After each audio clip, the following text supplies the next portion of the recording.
Assalamualaikum warahmatullahi wabarakatuh. Halo anak-anak, ketemu lagi dengan Bu Hikmah dalam pelajaran tematik tema 3 tugasku sehari-hari, subtema 1 tugasku sehari-hari di rumah, muatan bahasa Indonesia. Sebelum kita mulai pelajaran hari ini, mari kita buka pelajaran hari ini dengan bacaan basmalah bersama-sama. Bismillahirrahmanirrahim. Mari kita mulai. Yang pertama yaitu menggunakan kosakata tentang letak rumah. Apakah kamu tahu letak rumahmu? Bisakah kamu menjelaskan letak rumahmu? Baiklah anak-anak, letak rumah dapat diketahui atau dijelaskan dengan menggunakan denah. Kalian tahu nggak apa sih itu denah? Denah adalah gambar yang menunjukkan letak rumah, kota, jalan, dan lain sebagainya. Nah, dalam membaca denah ada beberapa kosakata yang dapat kalian gunakan. Seperti misalnya di sebelah kanan, di sebelah kiri, di belakang, di depan, di seberang, bersebelahan dengan, dan di antara. Dan masih banyak lagi kosakata yang bisa kalian gunakan atau kalian temukan ketika membaca denah.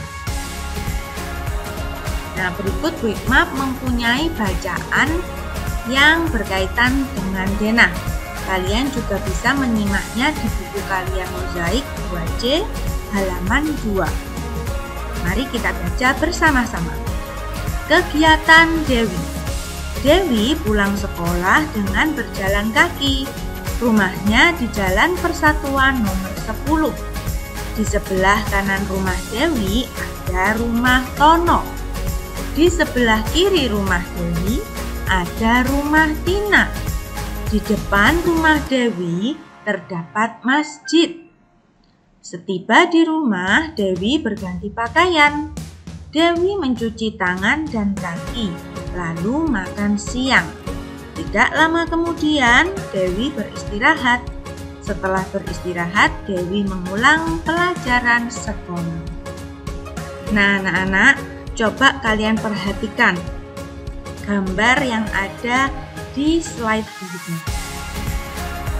Ini rumah Dewi ya anak-anak ya. Lalu coba kalian baca bacaan di baris ketiga.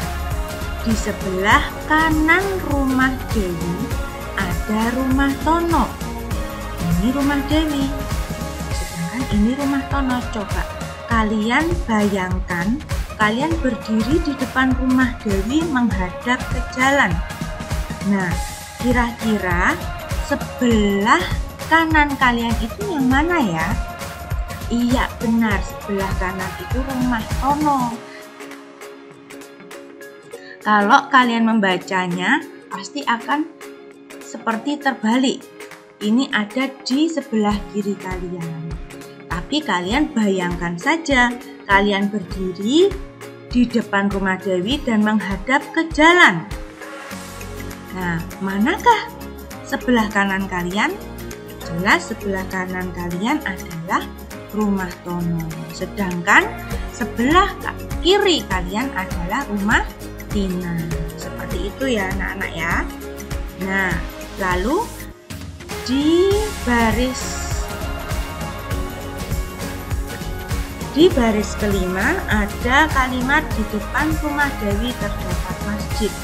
Ini adalah masjid. Depan ini juga bisa kita katakan atau kita ucapkan menggunakan kata seberang. Di seberang rumah Dewi terdapat masjid. Juga bisa seperti itu ya. Selanjutnya, jawablah pertanyaan berikut dengan benar. Di mana rumah Dewi? Ya, rumah Dewi terletak di Jalan Persatuan nomor 10. Jadi kalau misalkan ada pertanyaan di mana rumah Dewi, kalian harus menyebutkan alamatnya ya. Lalu selanjutnya, siapa yang tinggal di sebelah kanan rumah Dewi? Masih ingat penjelasan yang barusan Bukma jelaskan? Ya, di sebelah kanan rumah Dewi adalah rumah Tono. Siapa yang tinggal di sebelah kiri rumah Dewi? Yang tinggal di sebelah kiri rumah Dewi adalah rumah Ina. Perhatikan sekeliling rumah kalian sekarang. Sekarang giliran kalian. Coba kalian pause video ini, kalian keluar ke depan rumah, coba kalian perhatikan sekeliling rumah kalian. Kalian sebutkan tempat-tempat yang ada di sekitar rumah kalian. Sebelah kanan rumah kalian ada rumah siapa? Sebelah kiri kalian ada bangunan apa? Dan di depan rumah kalian atau seberang rumah kalian itu bangunan apa atau rumah siapa? Seperti itu ya anak-anak ya. Coba kalian bisa mengembangkannya atau mempraktekannya di rumah kalian masing-masing. Kita lanjut ya. Temukan kosakata tentang tugas sehari-hari di rumah. Apa saja tugasmu di rumah? Ada banyak kosakata tentang tugas sehari-hari di rumah loh. Kita dapat memperkaya kosakata kita dengan membaca teks. Dengan banyak membaca dapat menambah pengetahuan. Nah, berikut adalah contoh kosakata tentang tugas di rumah. Ada belajar, membantu ibu, menyiram tanaman, merapikan tempat tidur.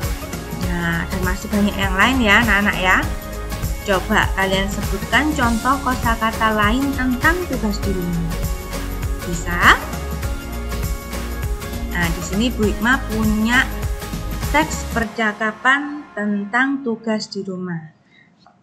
Kalian juga bisa membacanya di buku kalian halaman 28. Mari kita baca bersama-sama. Membantu ibu. Ini berkata, "Bu, apakah aku boleh membantu?" Lalu ibu menjawab, "Tentu saja, Nak. Tapi, apakah tugas sekolahmu sudah selesai?" "Belum, Bu. Kalau begitu, selesaikan dulu tugasmu. Tugas utamamu adalah belajar. Setelah selesai, kamu boleh membantu ibu." "Baik, Bu." Nah, sekarang coba perhatikan sekali lagi. Ada kalimat yang berupa cetak tebal. Coba kalian tentukan arti kosakata yang bercetak tebal pada teks percakapan tadi.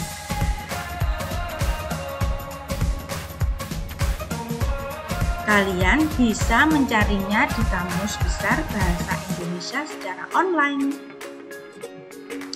Nah, selanjutnya mencari makna kata dan menyusun kata menjadi sebuah kalimat.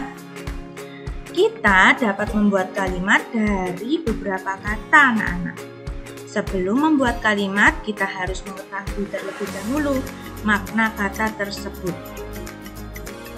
Coba perhatikan kata-kata berikut. Nah, di sini ada kata belajar, sekolah, tugas, dan utama. Kalian juga bisa melihatnya di buku kalian halaman 29. Ayo lakukan. Nah, di sini ada kata-kata dan sudah Bu Hikmah tuliskan maknanya serta contoh kalimatnya. Yang pertama, belajar. Belajar itu memiliki makna atau arti yang artinya berusaha memperoleh kepandaian atau ilmu. Contoh kalimatnya misalkan, selesai makan malam, Zahria tidak lupa untuk belajar mata pelajaran esok hari. Lalu contoh kedua, sekolah. Nah, kalimat kata kedua yaitu sekolah.